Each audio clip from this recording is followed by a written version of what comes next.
Estamos aqui mais uma vez para discutir ideias sobre diversos ângulos. Neste segundo programa, trazemos um tema bastante atual e que, sem dúvidas, é de interesse de todos. Afinal, vivemos conectados a todo momento, compartilhando um grande volume de informações. Seja através de fotos, vídeos ou áudios, a internet se tornou o meio mais ágil de interação entre as pessoas, uma ferramenta fundamental para a comunicação. Mas, por onde circulam nossas informações? Quem pode ter acesso a elas? Até que ponto estamos seguros? A internet é terra de ninguém? Para conversar sobre isso, recebemos hoje a psicóloga Cristiane Carvalho, o delegado da Polícia Federal, Davi Aragão, e o diretor do Departamento de Redes da UFMA, Leônidas Neto. O Ângulos e Ideias está no ar.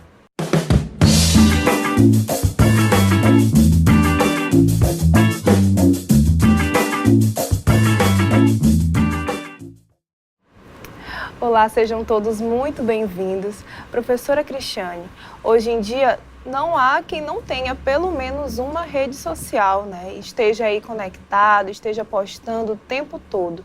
Como é que essa questão da exposição, as pessoas têm essa necessidade de estar expostas, de estar participando para os outros da sua vida? Olá, é um prazer estar aqui com vocês. Na verdade, esse ambiente virtual ele é uma realidade e não tem como a gente fugir dela, né?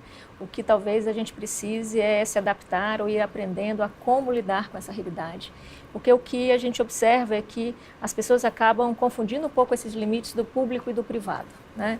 Então, há algum tempo atrás, as questões mais íntimas, as situações mais intimistas, ficavam no âmbito do privado.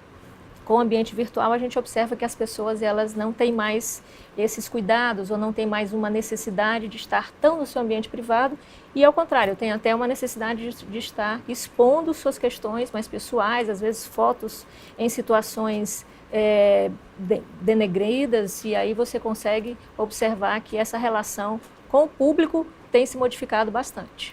Situações até, às vezes, muito intimistas, né? Muito pessoais, e aí a gente começa a correr riscos, né? Então, o que eu costumo dizer é que a gente tem agora um novo espaço, que é esse espaço cibernético, onde as pessoas interagem da mesma forma que elas interagem no espaço real, no espaço físico. E os seus atos nesse espaço cibernético, eles agora têm reflexo também no espaço físico. Não é um espaço separado, é um espaço interagindo com o outro. E da mesma forma como há uma demanda de segurança pública nesse espaço físico, também há no espaço cibernético. E aí a Polícia Federal vem atuando bastante nessa área, se especializando, capacitando seus servidores para poder atuar e entender como é que funciona, como é que as pessoas estão interagindo. Porque se de um lado é um espaço de oportunidades, onde você pode fazer negócios, onde você pode interagir, você pode até inclusive estudar, você tem cursos à distância, você tem produtos sendo vendidos, você tem pessoas que antes estavam muito distantes, que demoravam para se comunicar, agora estão interagindo constantemente, online, ao todo tempo. E aí você também tem as oportunidades para as pessoas que querem ofender a ordem jurídica de um país, né? E aí essa ordem jurídica agora, ela tem que estar sempre correlacionada com a ordem jurídica dos outros países, porque a pessoa pode estar em um outro país cometendo um crime dentro do Brasil, ou está dentro do Brasil cometendo um crime em outro país. Isso tudo são novos assuntos que têm que ser enfrentados diante de uma legislação antiga. E aí a gente tem que agora adequar e aplicar essa legislação, e em muitos casos a gente precisa de inovação. No Brasil a gente já teve algumas inovações, o Brasil vem tomando uma posição de vanguarda, tentando fazer o seu próprio marco da internet. A gente tem uma lei agora que é o Marco Civil da Internet, que ela tem alguns direitos, ela trouxe alguns avanços, e para a nossa área de investigação, alguns pontos de retrocesso. Mas o que importa é que o Brasil está tentando se organizar e participar disso de uma forma ativa, indo para fóruns internacionais, mostrando o seu ponto de vista. Agora, o que a gente tem, outro lado, é o lado das pessoas, né? As pessoas têm que ter muito cuidado e não pensar que, pelo fato de estar praticando atos através de um dispositivo conectado à rede, ela seria anônima, né? Ela tem que ter responsabilidade, tanto no que faz quanto no que fala. Ofender as pessoas, às vezes, no espaço cibernético é até mais grave do que num ambiente privado, porque ali o mundo todo vai ter acesso.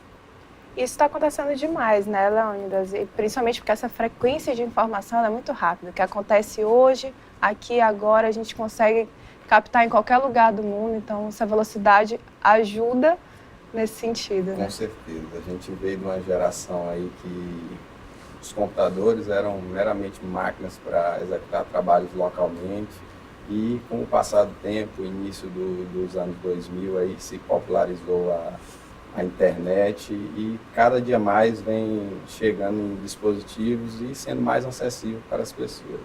Isso, por um lado, é muito bom, porque traz aí muitas facilidades, disponibiliza vários serviços, mas a falta de conhecimento ou de informação coloca essas pessoas, esses usuários, em riscos em determinados momentos. Como a professora falou, às vezes a pessoa não tem mais a noção do que até onde ela pode se expor. Às vezes a pessoa coloca informações achando que aquilo não vai ter nenhum problema e pessoas mal intencionadas utilizam daquelas informações para prejudicar ou tomar alguma vantagem.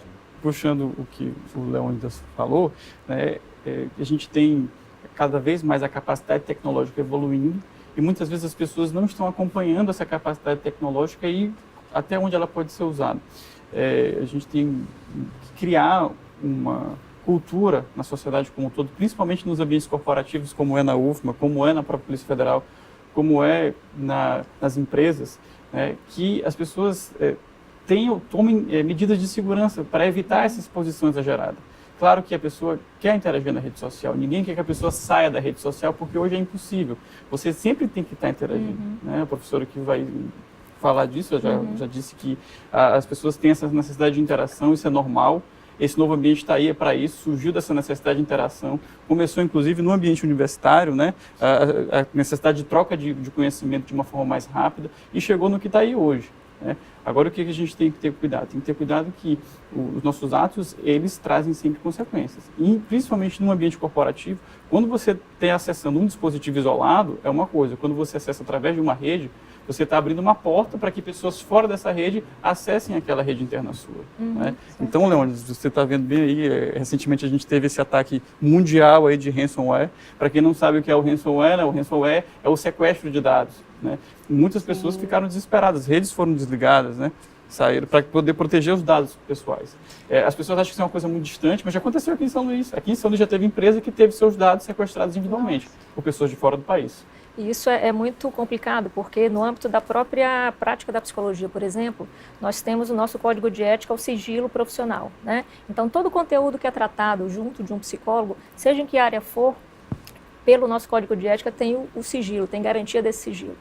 E em 2012, o próprio Conselho Federal já elaborou uma resolução onde prevê alguns atendimentos virtuais com uma série de restrições. Não é uma psicoterapia comum, mas alguns atendimentos em situações que já permitem. Por exemplo, um psicólogo do esporte, quando não pode acompanhar o seu atleta está em outro estado ou em outro país, é possível você realizar alguns atendimentos breves. Ou em âmbito de pesquisa, nada muito abrangente ainda nesse tipo de acesso. Mas diante disso que você está falando, onde ficaria resguardado o sigilo se houvesse uma invasão dessas, né? Então, por mais segurança que a gente tem, por mais que a gente crie regulamentos, né, legislações para nos preservar, a gente vai estar sempre passível de ser violado nesse processo de segurança. Sim, com certeza. E eu gostaria de frisar que é muito importante que o usuário se conscientize dos riscos que ele corre quando ele acessa algum conteúdo indevido, abre e-mails de pessoas desconhecidas, abre, às vezes, até um link supostamente enviado pelo departamento de tecnologia da sua instituição. No caso aqui já aconteceu algumas vezes, algumas pessoas que clicaram, dizendo que a gente... vocês pediram um recadastramento de senha, que eu me recadastrei, mas não deu certo. Aí a gente não pede. Esse tipo de prática não é comum e nem deve ser feito. Sempre quando você tiver uma dúvida quanto à veracidade daquela informação, tente utilizar outra comunicação para confirmar se isso realmente é real, se aquela pessoa realmente lhe enviou aquela mensagem, mensagens de assuntos que você não costuma tratar com aquela pessoa chegarem para você. Existem golpes muito, vamos dizer, utilizados hoje, como o recadastramento bancário, o recadastramento no sistema da instituição, ou estou enviando fotos aí do nosso final de semana. Isso acontece normalmente no dia a dia das pessoas, a pessoa imagina que isso é real, mas eu recomendo a quem tenha vamos dizer, isso no seu dia a dia, que tente confirmar com a sua prestadora de serviço, com o seu departamento de tecnologia, para que a gente tenha, vamos dizer assim, mais o cuidado, Infelizmente, esses exemplos aí que o Leandro está passando, eles são usados, inclusive, para fraude bancária eletrônica. A gente atua muito aqui no Maranhão, a gente acha que não tem, mas no Maranhão tem um foco muito grande de fraude internet banking. Então, as pessoas, como não tem mais essa questão de ter que estar próximo da vítima, você pode estar aqui no Maranhão e fraudar pessoas do Brasil todo. Sim. Então, esse tipo de mensagem, às vezes, é enviado para infectar o computador da vítima. Então, o que a gente recomenda é, leia o conteúdo da mensagem. Às vezes, o fraudador, na pressa de passar logo aquela mensagem, tem sempre algum erro de português. As grandes companhias, elas costumam fazer a revisão dos seus textos antes de publicar. Então, vejam, se você desconfiar que há algum erro de português, pode ser que aquela mensagem seja falsa. Verifique o link de resposta do e-mail que você recebeu. Esses aí são alguns detalhes mais técnicos. Você pode expandir o cabeçalho do seu e-mail e verificar de onde é que ele veio. Você pode também evitar clicar em links que você não conhece, que pode levar para páginas falsas. As questões de recadastramento, que é muito utilizado para você obter as credenciais de acesso, pode muito bem ser utilizado para acesso de dados bancários. E aí a pessoa vai tirar o dinheiro da sua conta e vai mandar para a conta de uma pessoa que você não autorizou. Sim. E esse dinheiro, por mais que a gente ainda vá atrás depois, esse dinheiro pode cair nas mãos do crime organizado. Vai ser usado para outras coisas, para a prática de outros crimes. Então, realmente, tem que ter um acesso seguro, responsável à rede. E alguns conceitos de segurança da informação, acho que as companhias têm que passar isso para os seus usuários. Mas o usuário individual que está em casa, ele também tem que ter algum certo cuidado. Se aquele site é um site que você não confia, também não acesse, porque ao baixar coisas desse site, acessar coisas desse site, você pode estar dando um acesso às suas informações pessoais. E aí a questão do sigilo, muito bem que a professora falou aqui, é uma questão muito premente hoje, que as pessoas têm que ser resguardadas, querem ter sua vida privada resguardada, mas se não tomar esse tipo de cuidado, vai acabar sendo exposto. E isso é tão interessante e preocupante, né? Porque quando vocês estão colocando aí diversas situações e informações necessárias para que o usuário possa se garantir minimamente, né, seguro. Mas esse usuário é uma pessoa e diante da sua vontade de expor ou da sua curiosidade de ver o que tem ali, né? Naquela foto, naquele link que está chamando para uma coisa que para ele é interessante, ele ignora todas essas informações e ele entra mesmo.